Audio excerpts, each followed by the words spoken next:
le très honorable Mark Carney, Premier ministre du Canada, Teresa Marquez, présidente directrice générale de la Fondation Rideau Hall, et Robert Pritchard, président du conseil d'administration de la Fondation Rideau Hall.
Good morning, bonjour à tous et à toutes. My name is Jill Clark. I have the pleasure of working with the Rideau Hall Foundation and the extra double super pleasure of being your host for this very special morning. Cela fut un honneur d'être ici parmi vous aujourd'hui. I am very humbled to be on the unceded and unsurrendered Algonquin territory, now home to many diverse First Nations, Inuit, and Métis people. I'd like to welcome Your Excellencies, Prime Minister, Mr. and Mrs. Johnson, Indigenous leaders, dignitaries, Premier, and honored guests. To begin, I'd like to invite Elder Ripa Evitt Carlton to share some words and to help gather our minds together with the lighting of the kulik. Please join us, Elder.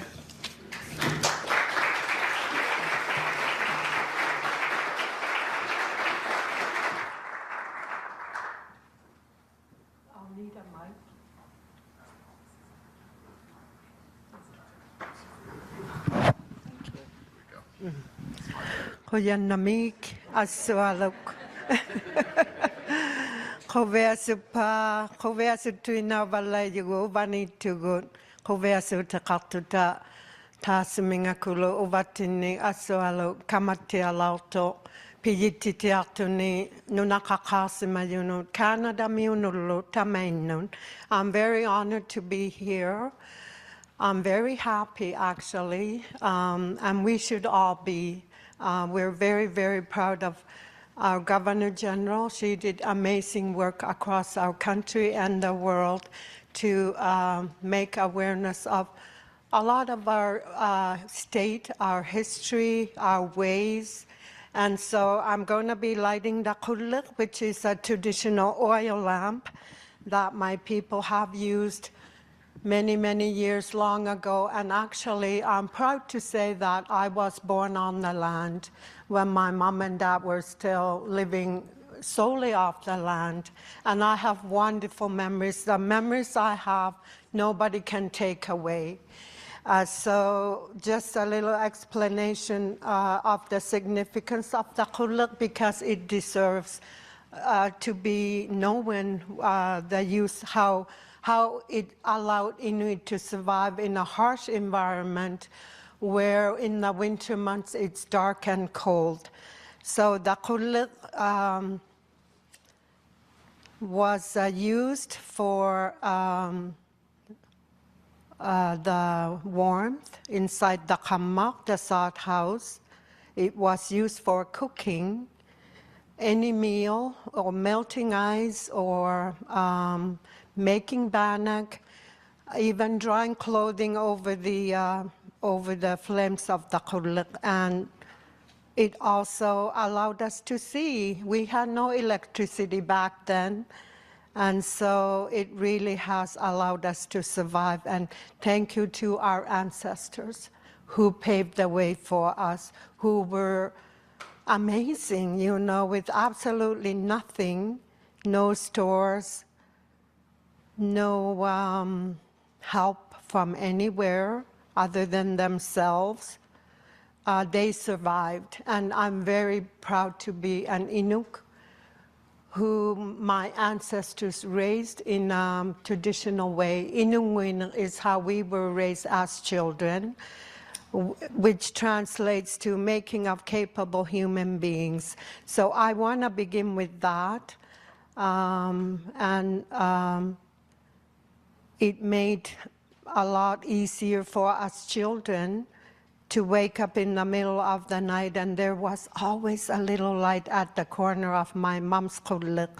So, and I know our Governor General has talked about a lot of these things that Inuit has gone through, lived through, and how we've survived, and it's really because of our ancestors. So I'm very grateful, and I'm sure Her Excellency feels the same way today, because if it wasn't for them, we would not be here.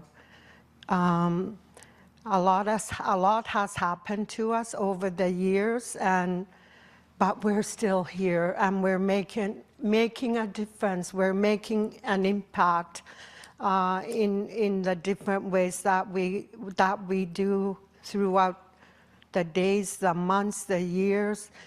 Very grateful and very proud of all of what we've been given to this day.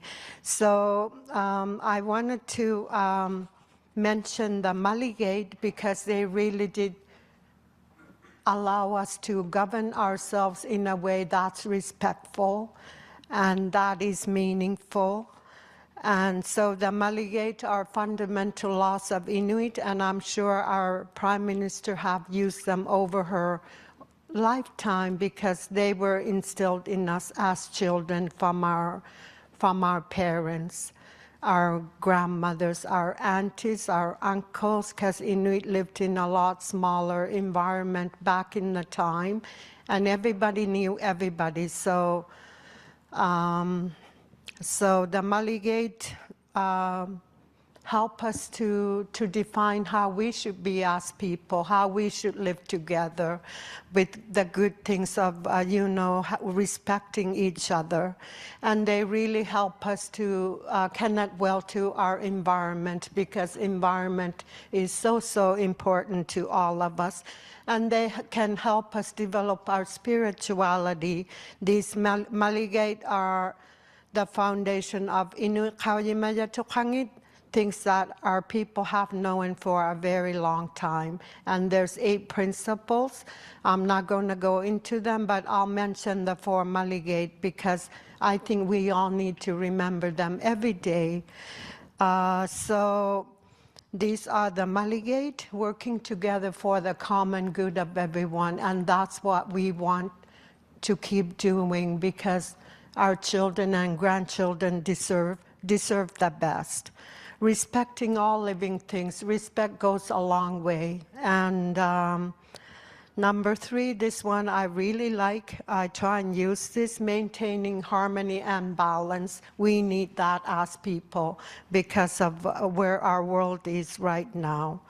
And then continually planning and preparing for the future. So these are, I wanted to mention that these Maligate, but I wrote something to say and express my deepest gratitude to how our Governor General conducted herself over the years that she was a Prime Minister. I'm very, very proud of her.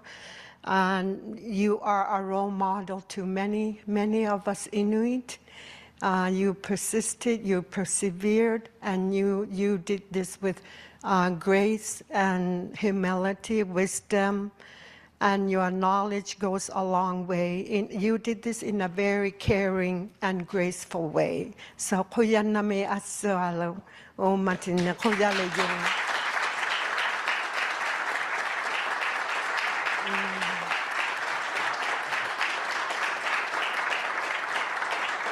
And I wanted to end with just being very grateful for the work that you did around mental wellness, mental health, and addictions. And so, because it's taken a long time to come to a place of, we have hope now.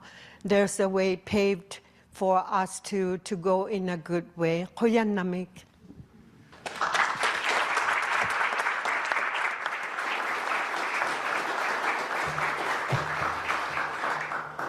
Thank you so much to Elder Elvik Carlton Nakomik.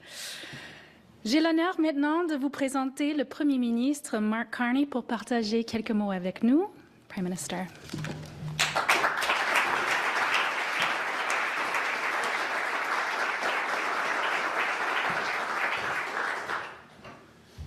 Thank you very much, Jill. It is indeed a double super pleasure and honor to be here for this occasion.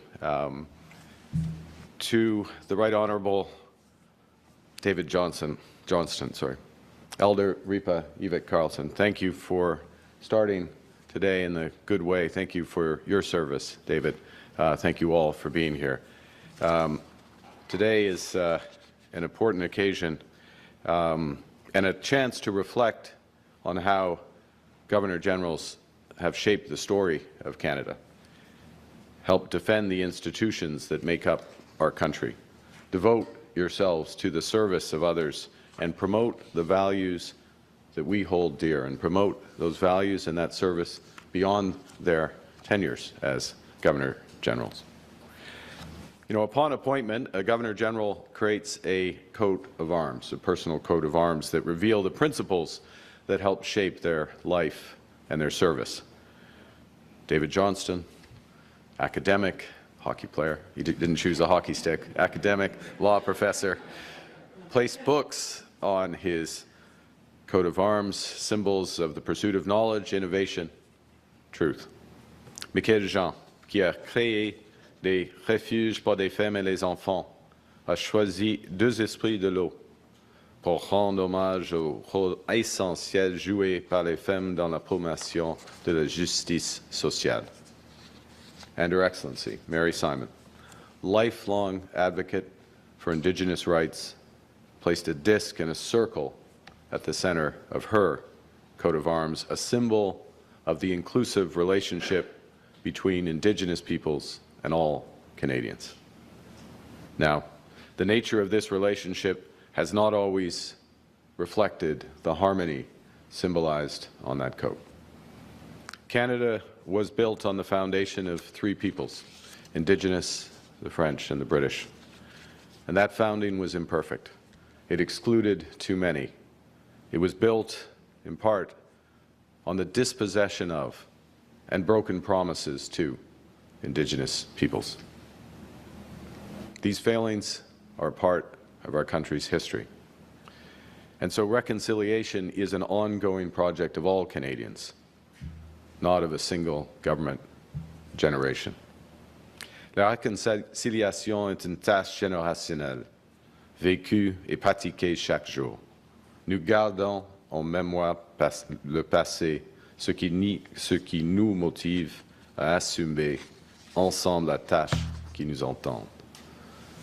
Le chemin vers un Canada meilleur et plus juste a été tracé par les chefs de file comme Mary Simon, qui milite depuis longtemps pour les droits des peuples autochtones et la réconciliation.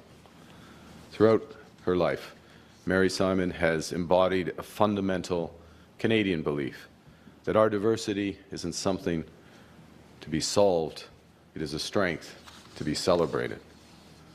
As president of Makivik Corporation, she helped negotiate the James Bay and Northern Quebec Agreement, the first modern land claims agreement in Canadian history. This marked the first official recognition of the territorial rights of Inuit and Cree people of Quebec. Today, the rights of more than 1 million Indigenous peoples are protected in the supreme law of Canada, in large part because of your work, Your Excellency. Mary Simon has been a leading figure in the negotiations, was a leading figure in the negotiations that formally entrenched Aboriginal and treaty rights in our Constitution Act of 1982. And as Canada's first ambassador for circumpolar affairs and the first Inuk ambassador in Canadian history, she helped establish the Arctic Council, ensuring Indigenous voices would help shape the future of the North. Again and again, Mary Simon has taken on enormous challenges and approached them with wisdom, determination, and an unwavering commitment to her people and public service.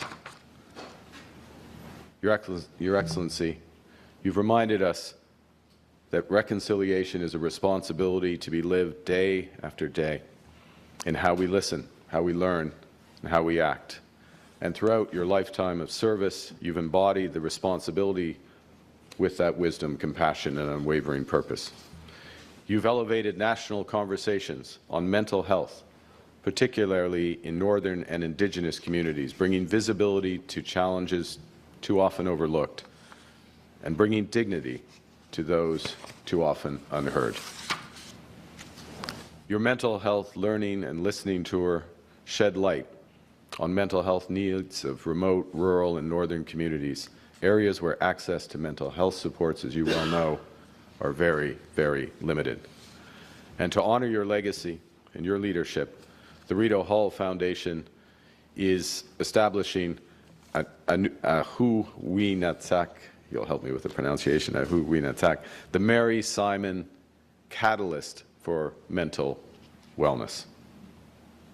This project will provide the communities you visited, and you visited many, and more, there are even more, with the vital mental health care that they deserve, life-saving support, like counseling, culturally grounded services, and peer-led mental health. The Government of Canada is commemorating your service to Canada with an initial $5 million investment to help bring this project off the ground. And we will also match every dollar up to $10 million that the Rito Foundation raises for this project. And with Rob Pritchard and Teresa Marquez.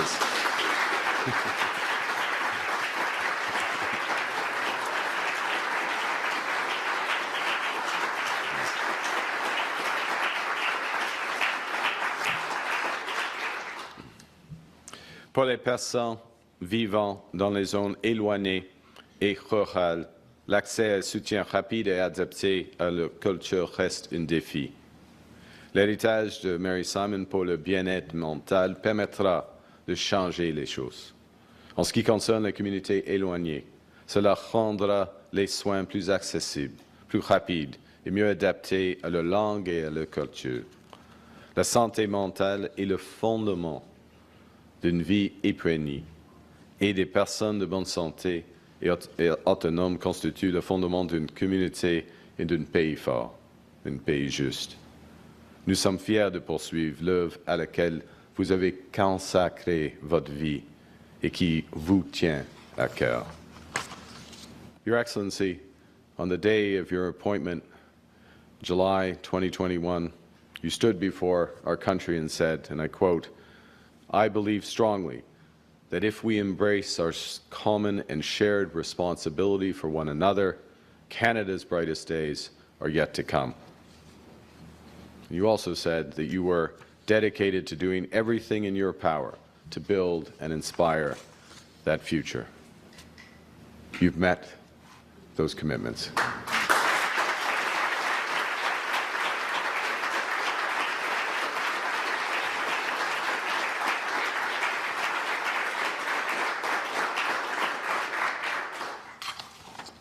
As Governor General, you convened the first Governor General's History Symposium, a gathering at University of Winnipeg's campus where historians, academics, students came together to bring long overlooked stories from marginalized communities into the light.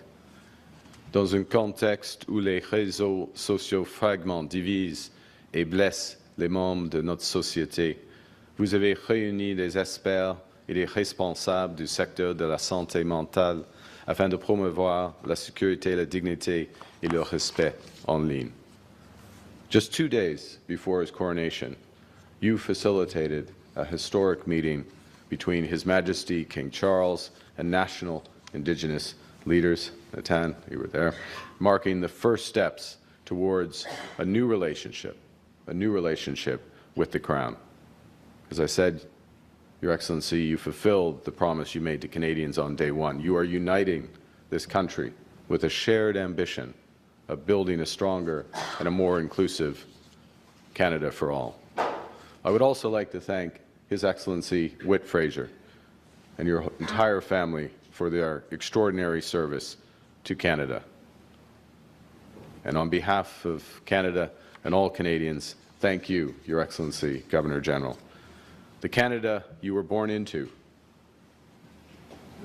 the Canada Elder Évêque was born into, is not the same Canada that we know today. Because of you, your leadership, your advocacy, your hard work, we're more just, more inclusive, more committed to reconciliation. And because of you, we know that we still have more to do.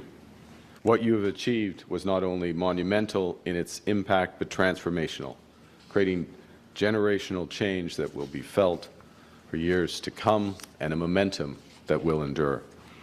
Your legacy will endure not only in your service, but also in how you served, with grace, with resolve, and a belief in our country's greatness and goodness. Kuyanamek. Thank you. Merci.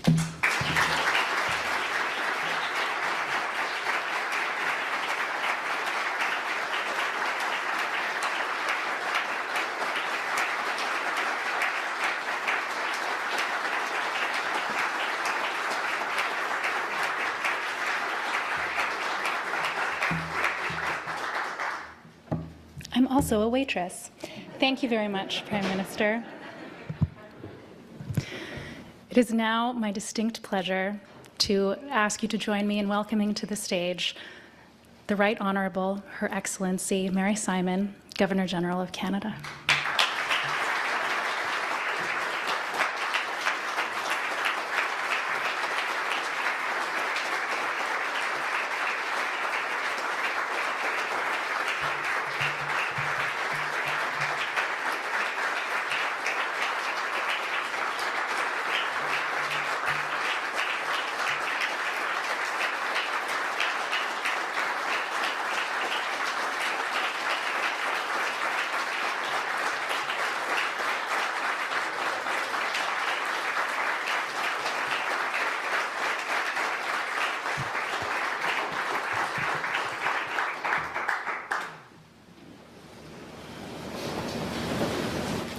Bonjour, good morning.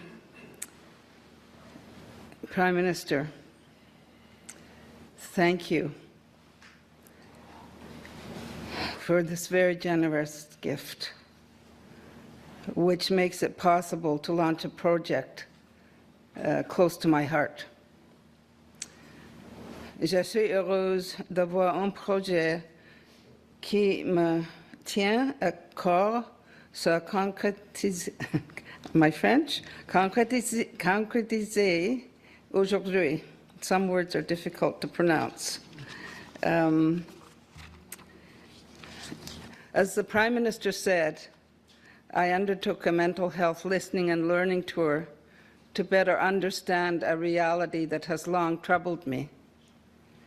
Despite rising rates of psychological distress and suicide and overdose in Canada, mental health still does not receive the same attention as physical health, nor is it treated in the same way, urgency and compassion. Too many people, especially young people and those in remote communities, need to continue to lack the support they need. I don't get very excited, but this is exciting me, so I'm having some trouble getting my words out.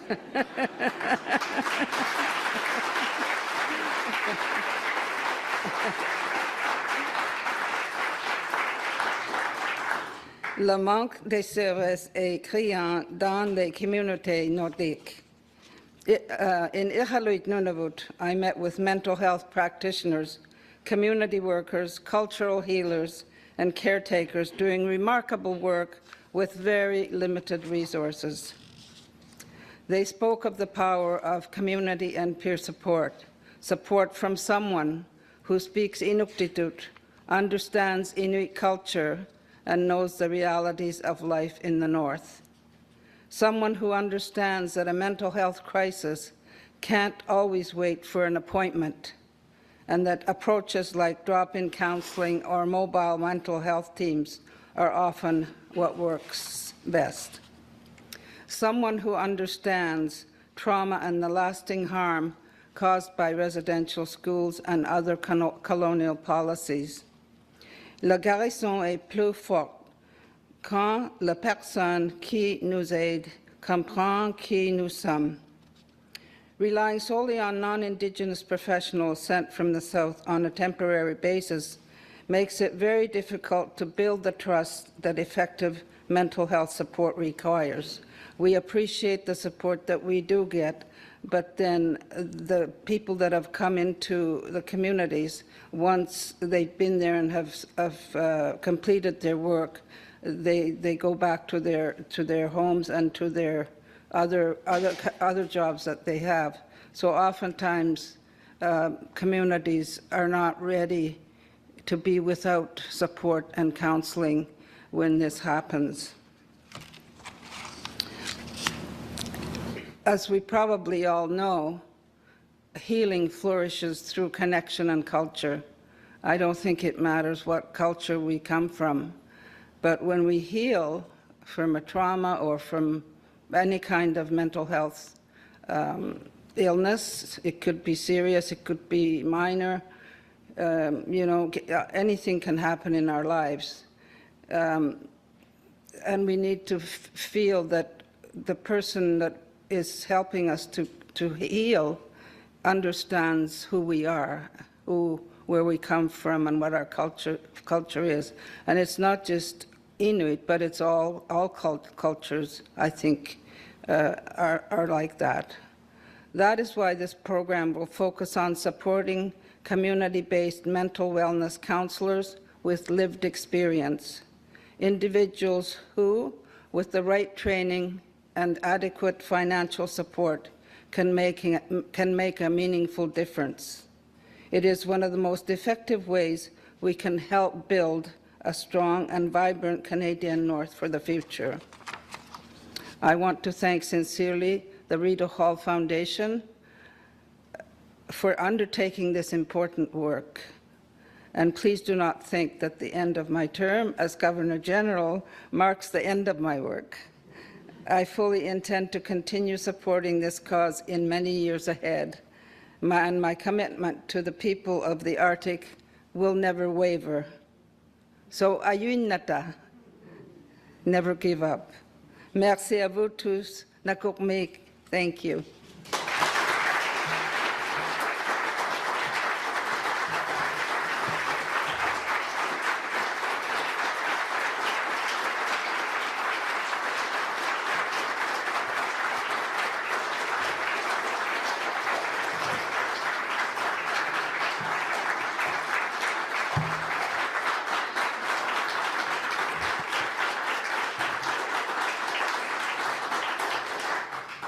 Nakomik, thank you very much, Her Excellency.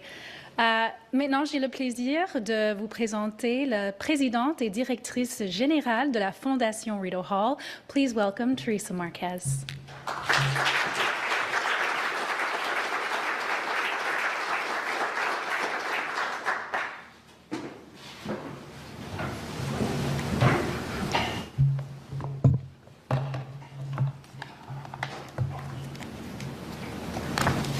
Bonjour. Hello. Good morning. Thank you so much for being here, Your Excellencies, Prime Minister, distinguished guests and friends. Your Excellency, thank you very much for your words and for your extraordinary leadership. Over the course of your mandate as Governor General, you've not only brought attention to mental wellness, but you've helped to change the way that we listen, the way that we learn, and the way that we act. Au cours de votre mandat de gouverneur général, vous avez non seulement attiré l'attention sur le bien-être mental, mais vous avez également contribué à changer notre façon d'écouter, d'apprendre et d'agir. Prime Minister, thank you for your presence today and for the Government of Canada's commitment to this important work. Your investment in this legacy initiative makes it possible for us to move forward with purpose and with confidence. It sends a clear signal that mental wellness in the North, beginning with Inuit Nunavut, matters, and that community-driven solutions deserve sustained support. For those of you who may be a bit less familiar, the Rita Hall Foundation is a national, nonpartisan charitable organization founded in 2012 by the Right Honourable David Johnston, 28th Governor General of Canada. Thank you, David and Sharon, for being with us today. The RHF has a special and foundational relationship with the Office of the Governor General, and I think today's announcement helps to reaffirm that initial vision. We step into moments of national consequence, and this moment and this issue are very much of national consequence. And we work to bring people and organizations together around ideas that can strengthen this country. At the heart of our work is a very simple belief that lasting change happens when solutions are shaped by the people who are closest to them. Aujourd'hui, il est question d'héritage, mais pas dans un sens abstrait. Il s'agit de faire avancer quelque chose avec soin, intention et responsabilité. Au cours de la dernière année, nous avons eu le privilège d'appuyer la tournée d'apprentissage et d'écoute sur la santé mentale de Son Excellence. Ce que nous avons entendu était à la fois clair et remarquablement constant.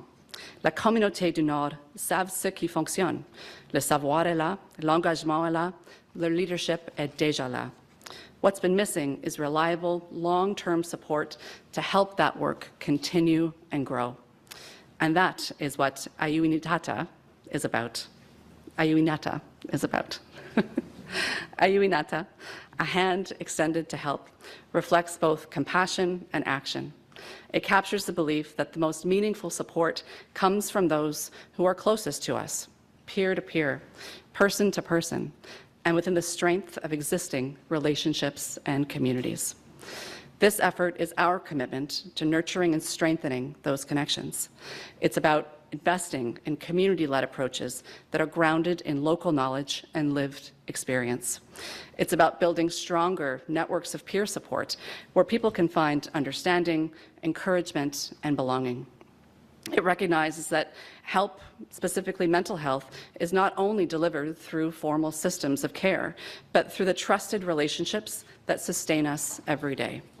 And it means listening to and supporting the people who are already doing this work, often quietly and with very limited resources.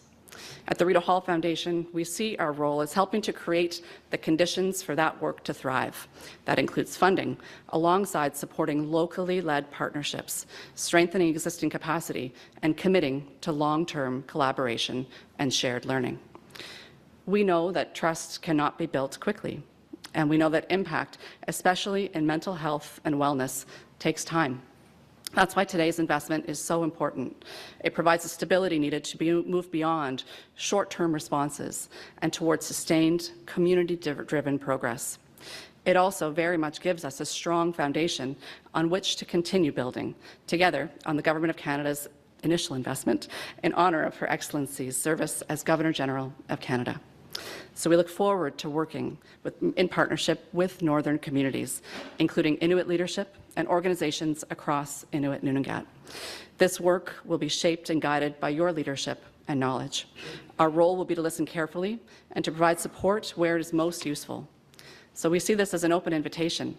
There's very much room here for others to join from philanthropy, from the private sector, and from across civil society. The opportunity is before us to support something together that reflects the strength, knowledge, and resilience of Northern communities. Your Excellency, as I mentioned, your legacy is one of listening deeply, creating space for underrepresented voices, and acting with purpose on what you have heard. Through Ayuinata, we will carry that forward with purpose and with humility. Nous le ferons en favorisant les liens, en renforçant le leadership local et en aidant la communauté à continuer de définir leur mérite selon leur propre réalité. Merci beaucoup de votre confiance, de votre vision et votre engagement si profond. And thank you everyone for being here with us today and being part of this important work. Merci, thank you, Nakurmik.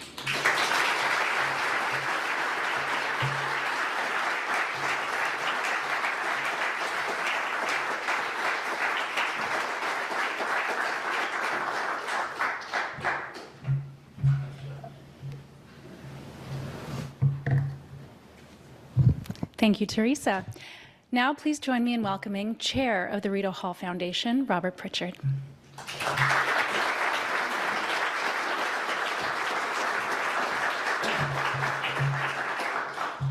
Your Excellency, Prime Minister, friends all present, I have the privilege of offering these last very brief words. And it's my honor to speak on behalf of the Board of Directors of the Rita Hall Foundation, which I chair. Your Excellency, thank you for your long, distinguished service to Canada, and congratulations on this important announcement today. And thank you for vesting your trust in the Rita Hall Foundation to partner with you in realizing the full promise of this legacy initiative. This work to support you lies at the heart of our mission, and your joining with us vindicates the original vision of our founder, the Right Honourable David Johnston. I'm so pleased that you're here today, David, to see this realization of everything you imagined for the Foundation. Your Excellency, you have been a wonderful, wonderful and inspiring supporter for the Foundation. We thank you very, very much for your friendship and your service. And to you, Prime Minister, thank you also for your remarkable leadership of our country in challenging times. And thank you for your confidence in the Rita Hall Foundation to be strong stewards of this legacy gift, working to support Her Excellency as she addresses this compelling issue of mental health in the North. We're honored to be asked by you to play this role in strengthening Canada, and we welcome any further assignments you have for us in the year.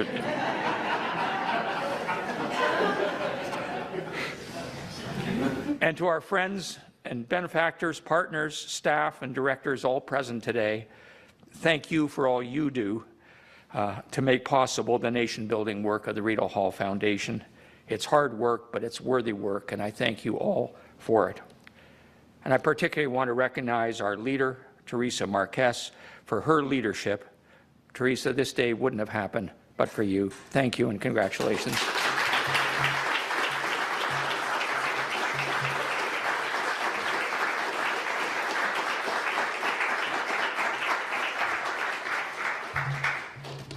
Thank you, Mr. Pritchard. Now we're in for a real treat. Please join me in welcoming Sylvia Cloutier and Beatrice Deer for a very special performance.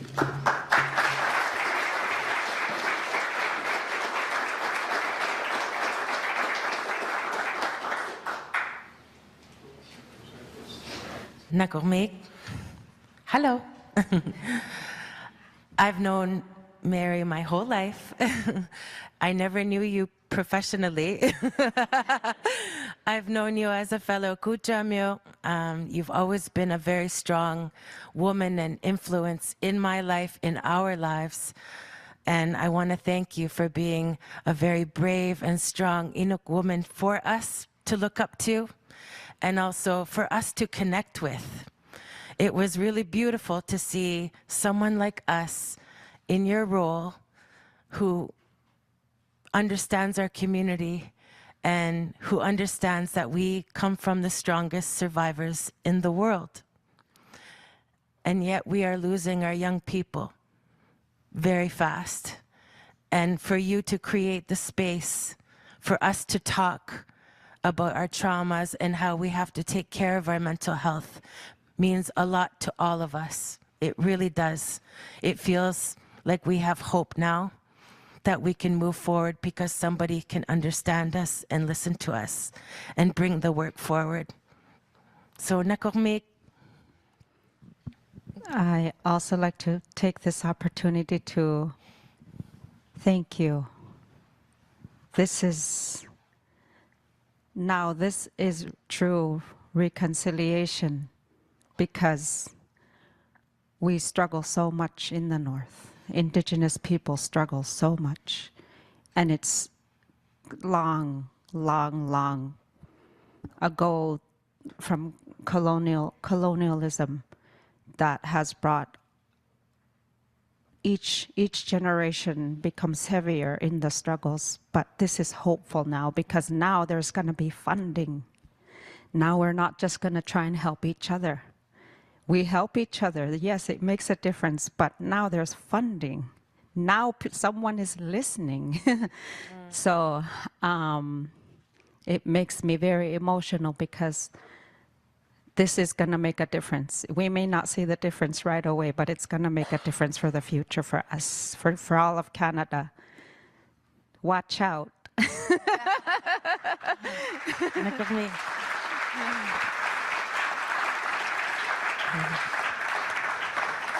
Like the strong women from our communities in Nunavik, our elders they were very brave in singing at a time where our songs were actually discouraged to be sung.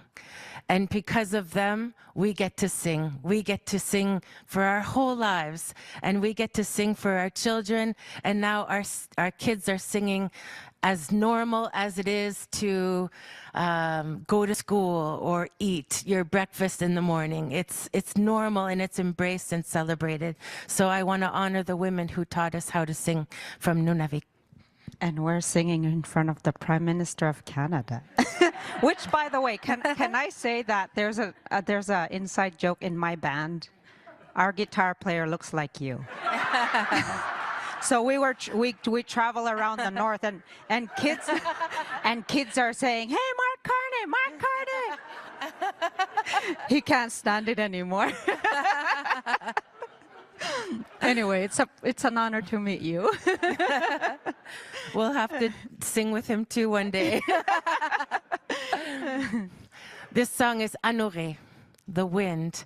Let the wind blow as it should, as it goes, and we go with the flow of the wind. Anore.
And because we are from Kutjua, we're going to sing the river. Kurfalo. I'm not from Kutjua. I'm from Huacta. I'm sure there's a river nearby. Yeah, there's a little creek. There's a river right here. Yeah.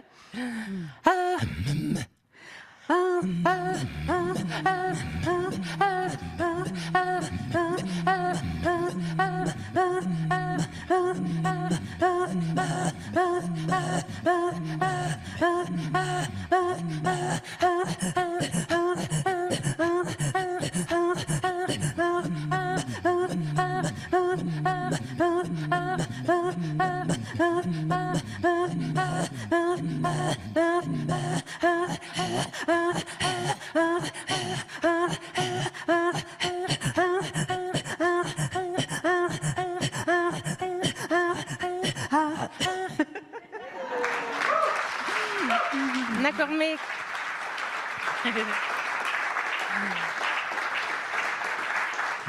When Inuit used to live a nomadic life, we lived in these snow homes, illo. And there was a time where a family lived, and the little puppies, they stayed in the porch. And one day there was a terrible blizzard. It was very, very, very strong. So everybody stayed inside. And the little puppies that were in the porch, they all huddled together to stay warm. And then all of them froze. They died, except for the tiny little one in the middle. So the little girl took her puppy and she put it over the hulliq to warm it up. And as it got warm over time, the dog started making little sounds. And this is where the song, Khimmiruluapik, it's known to be the oldest throat song that we have, Katajak song.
Nakormik, thank you.